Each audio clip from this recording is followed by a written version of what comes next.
Hello everybody and welcome back to another one of those videos where I talk about updates on the Steam version of Dwarf Fortress coming from Toady1 and KitFox. KitFox is at Gamescom, but it seems like they scheduled a set of images to go out in the newsletter before they left, so I do have some pictures to talk about. So without further ado, let's dive right in.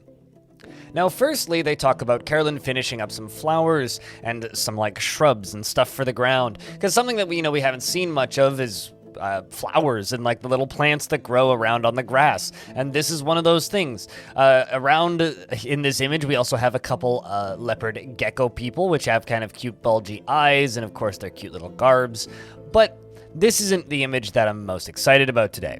Moving on to the next one, we have something else we haven't seen yet. We have sand deserts. Now, sand deserts come in a variety of different colors in Dwarf Fortress. We have red sand deserts, black sand deserts, and yellow sand deserts. And there's also white sand deserts and some other lovely varieties. Black sand deserts are personally my favorite because as they are volcanic sand deserts. But these look, again, quite nice. It's going to be much nicer than the previous kind of bright colors. One of the issues with deserts in the past, especially like the good biome deserts, which are like a cyan color, is they were kind of eye-splittingly bright, which really kind of drove nails into the back of your eye sockets, unless you went and tweaked your color settings. And I think that's partially what has propelled the memes of Dwarf Fortress making your eyes bleed, is there are certain biomes in like unmodded, unedited vanilla in the game currently that will make your eyes just kind of want to die, and deserts were one of them. These have a very soft look, and I actually really like them. Of course, there's not too much to say about this image as it's just a bunch of sand, but it is coarse and gets everywhere. Now, this one here is a lovely shot of a fortress, which is where I really do think stuff starts to get interesting. Of course, here we have the new and updated items, as well as a lot of stuff in the stockpiles and wheelbarrows and a goose in the middle, and what looks like some carpentry shops in the middle, as they've got wooden training weapons around. But if we look up here in the left of the image, there's a group of dwarves and a dog in this kind of conspicuous square room. Now, the reason this is interesting is the next screenshot. Right here, we have a selection of trolls right next to those dwarves in that same room, because we're going to get a little fight. Now, something that we haven't seen at all in this ever, as far as I know, are trolls. So first, let's take a nice, cool, close look at these guys. Something that kind of irks me about them initially is they're not wearing anything. Trolls, especially the ones that invade from goblins, always have clothing on. These ones must have come from the caverns because they are naked. Intelligent trolls that are enslaved by goblins as warriors usually have some sort of clothing on, and in some cases are wielding weapons. But these ones appear to just be kind of your wild underground trolls that have, come up from the basement or something. Although in this, I'm pretty sure in this, for the sake of this image, they just spawned them in this room. Now, the kind of neat thing about trolls that you're going to learn in the next screenshot is they have blue blood. And blood is something we haven't seen much of. I mean, there was that one video that Zach put out where he fought with a bunch of goblins, but we haven't actually seen any, like, aftermath of violence in a still screenshot. So let's jump to the next one and have a look, shall we? And here we go.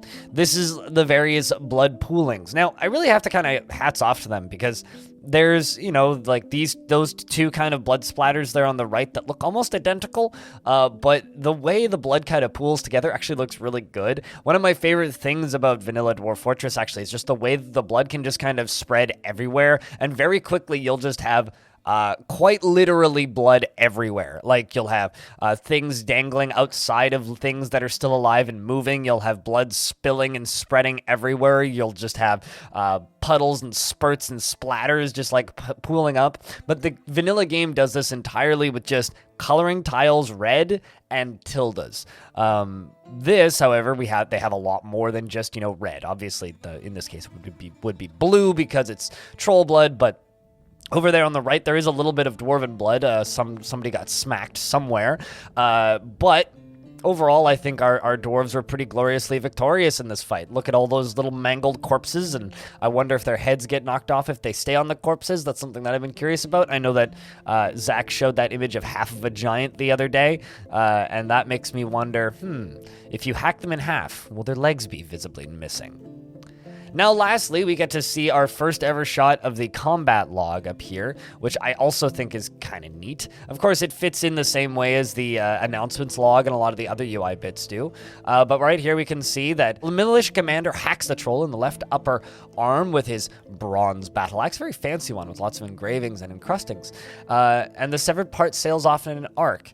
The troll charges at the militia commander, and the militia commander jumps away. The ex-dwarf hacks at the troll in the right hand with her iron battle axe, and the severed part sails off in an arc. Militia commander scratches the troll in the upper leg, tearing the fat and bruising the muscle. The ex-dwarf hacks the troll in the lower body with her iron battle axe, tearing the muscle. And this is how you get those glorious combat logs from Dwarf Fortress, and how you read things like: a dwarf picks up a lion and throws the dead lion at the living lion, impaling the lion on the lion, thus killing the lion with the flying lion.